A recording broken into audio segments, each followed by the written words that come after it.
Hey Salut Friends, today I'm giving you my impressions of the new Signature Extrait collection from Guerlain. This is a new collection with 6 perfumes, each highlighting the signature note of the house, basically the Guerlainade.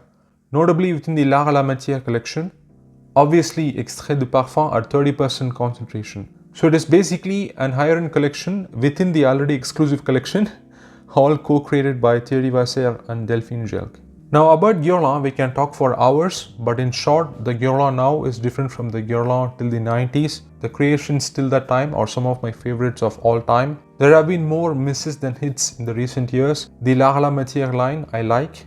Some of my favorites include Bois d'Harmonie, Angélique Noire, Tonka Impérial and Iris Torréfié. They started off with vanilla scented scents, then moved to some florals, woods and then woods, changed bottles, names, and some loose reformulations. I have not been taken with the latest releases in this line, but I was still curious when I heard about the Extrait collection. Guerlain releases are worth a try at the end of the day. So there are 6 scents, only 50 ml, priced at just 550 euros, so at 11 euros per ml. So we don't have the capacity.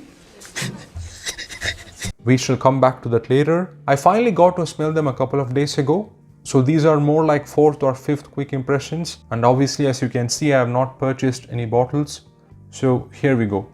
The first one is Bergamote Fantastico 11. The 11 refers to November when Guerlain harvests their Calabrian bergamot apparently. This one opens fresh but also a bit more dense and rich than your usual opening note. Very much a traditional Guerlain bergamot. I get resemblances with the bergamot in Shalimar and Abbey Rouge undoubtedly. Some green qualities in there too. They claim to have added lemon leaves in addition to the bergamot extract. Very smooth, creamy and somewhat soapy, almost like a bergamot cream or sorbet to me. Then dries down to a woody base. They say Gaiac wood and I get that. Maybe some sandalwood too. I get some nuances of something like orange blossom in here, but it is not listed. So definitely some white floral qualities that bergamot can bring. Some sweetness in here too. Dries down to a soft amber. It is pleasant, well made, very much a textbook bergamot. Is it worth doing an extrait around it for this price? I don't think so.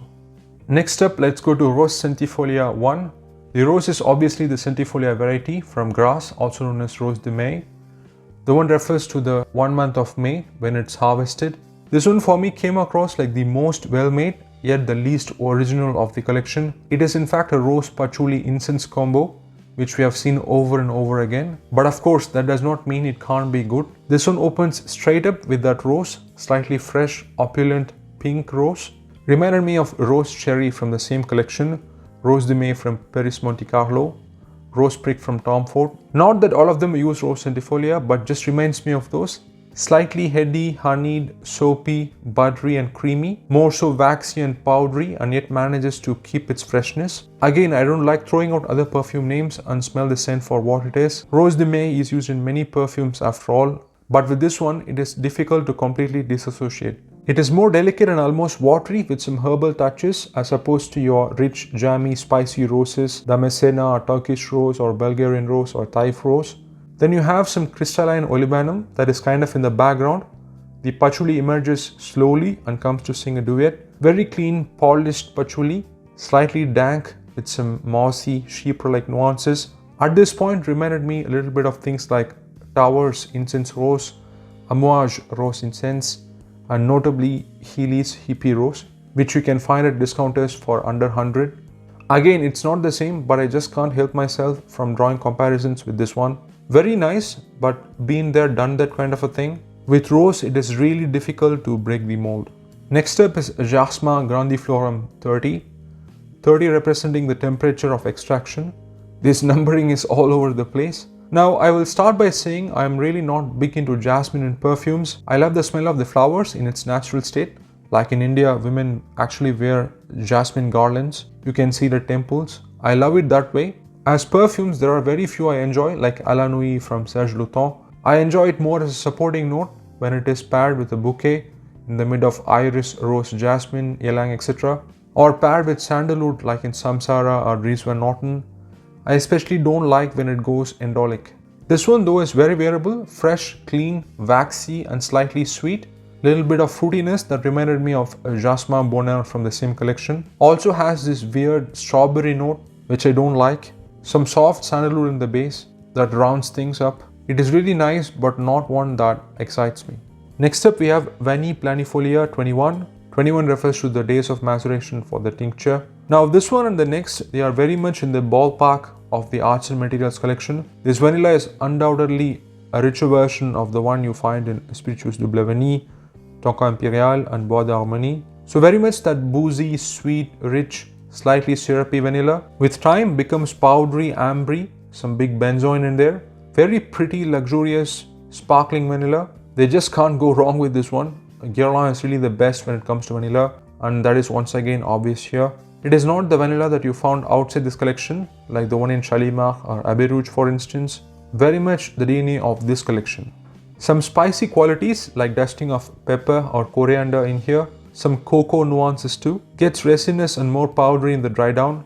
Somewhat of a scotched balsamic tonality here that is not so evident in the EDPs.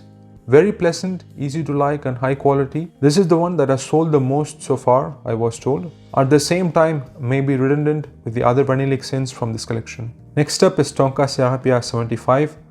75 refers to the percentage of coumarin content of the tonka bean coming from the Sarrapia tree. This one, just like the vanilla, is very much in the style of the arts and materials collection. Definitely in the same family as Tonka Imperial, Iris Ganache, the Shalimar Millésime Tonka, and even Fève Délicieuse from Dior.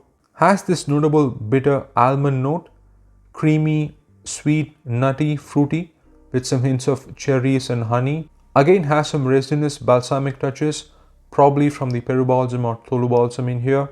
Ambery, rich, elegant, somewhat leathery and smoky with some tobacco-like undertones. Some white floral hints and caramel in here too probably.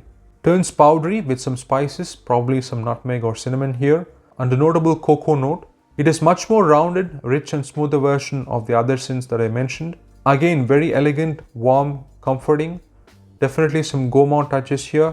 Once again, maybe redundant in some ways within this collection, but yeah, I think they are very well aware of the similarities and still wanted to do an extra version, so nothing surprising. And last, we have the one that I was looking forward to the most, and that is Iris Pallida 6. The 6 refers to the 6 years it takes to dry and extract the iris butter from the rhizomes. Iris is one of my top 3 favorite notes. I'm especially a fan of the Guerlain iris in many of their scents, like Après l'Ondée, L'Heure Bleue. I really like this Iris Torréfiée. Very underrated, one of the best Guerlain in the last 5 years, I think. Now to get it out of the way, this one does not smell anything like Iris Torréfiée or in fact any other Guerlain for that matter. Thankfully, it is also not overloaded with sweetness or caramel like the latest Shalimar Millésime Iris. So I would say this is the most distinct out of this collection. It is definitely an overload of iris. It is the quintessential vintage Guerlain iris here, and yet in its purest raw form. It is rich, creamy, ethereal and mysterious. Very much the floral, powdery, creamy, waxy iris. Not soapy or lipsticky, somewhat makeup-y maybe.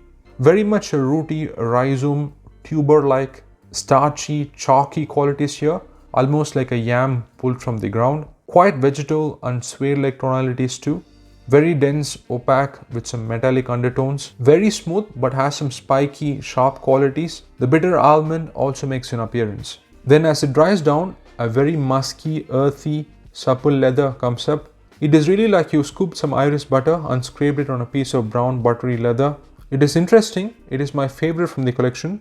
But is it fantastic? Not really. I wore this one on my skin and a couple of things came up that I am not taken with.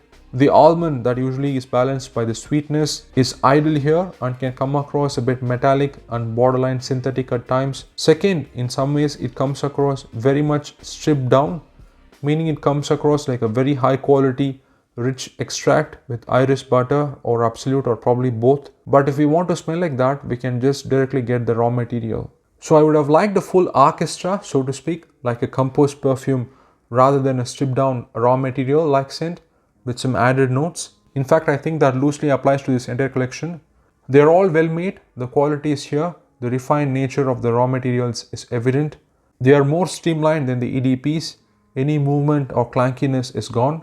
They are very static, like arrested in place. Feels like fixtures that slowly bloom on your skin, but I would like more elaborate compositions for such a high-end range. Additionally, the arts and materials normal fragrances, the EDPs, or more on the softer side, which I don't mind. These come across like conventional EDPs, which are more persistent, generally speaking. I would believe if someone told me that these are EDPs. The Bergamote, Jasmin and Rose are fairly fresh.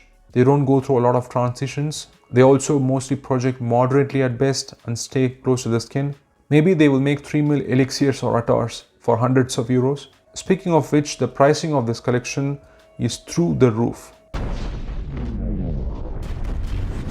I'm not sure who is the target audience, rich Parisians, Middle East or Far East, but obviously there must have been a business opportunity. At the same time, I won't be surprised if they get discontinued in a few years like Guerlain does. Anyway, I have enjoyed testing these. Would I go and buy a bottle? Absolutely not. So, there you go. The Signature Extrait collection from Guerlain. Hope you enjoyed it. Till the next video, take care and ciao.